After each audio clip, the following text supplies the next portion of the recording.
കാവുകോളി ശ്രീ ശിവക്ഷേത്ര ചതുർവേദ ജ്ഞാന മഹായജ്ഞത്തിന്റെ ഭാഗമായി നക്ഷത്ര വനവൽക്കരണ പരിപാടി ശനിയാഴ്ച നടക്കും.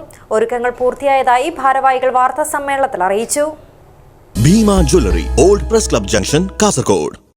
കാവുകോളി ശ്രീ ശിവക്ഷേത്ര ചതുർവേദ ജ്ഞാന മഹായജ്ഞത്തിന്റെ ഭാഗമായി നക്ഷത്ര വനവൽക്കരണ പരിപാടി ശനിയാഴ്ച ക്ഷേത്ര പരിസരത്ത് നടക്കും. കേരളത്തിലെ വിവിധ ജില്ലകളിൽ നിന്നും സ്വീകരണം ഏറ്റുവാങ്ങിക്കൊണ്ടുവന്ന നക്ഷത്ര ഔഷധ സസ്യങ്ങളായിരിക്കും വച്ചുപിടിപ്പിക്കുക. തുടർന്ന് സ്വാഗത സംഘം ഓഫീസ് ഉദ്ഘാടനം രവീശ് തന്ത്രി കുണ്ടാർ നിർവഹിക്കുമെന്നും ഭാരവാഹികൾ അറിയിച്ചു. രാവിലെ ദീപപ്രജ്വലനം ചെയ്ത് ആരംഭിക്കുന്ന ചടങ്ങിൽ ബ്രഹ്മശ്രീ ഉളിയത്തായ വിഷ്ണു അസ്ര അധ്യക്ഷത വഹിക്കും.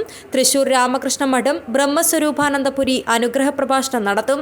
റിട്ടയർഡ് ശ്യാംഭട്ട് IAS മുഖ്യാതിഥിയായിരിക്കുമെന്നും ഭാരവാഹികൾ വാർത്താ സമ്മേളനത്തിൽ അറിയിച്ചു.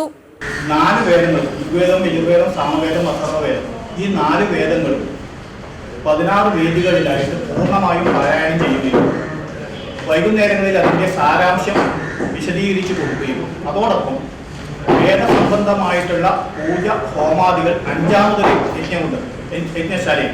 4 യജ്ഞശാലകളിലായിട്ട് 4 വേദങ്ങളും 5ാമത്തെ യജ്ഞശാലയിൽ നമ്മുടെ ഹോമാദികളും ഒന്നിച്ച് നടത്തുന്ന ഒരു വലിയ പ്രോഗ്രാമാണ് വരാൻ പോകുന്നത്. ലോകത്താദ്യമായിട്ടാണ് ഈ രീതിയിലുള്ള ഒരു പ്രോഗ്രാം സംഘടിപ്പിക്കുന്നത്.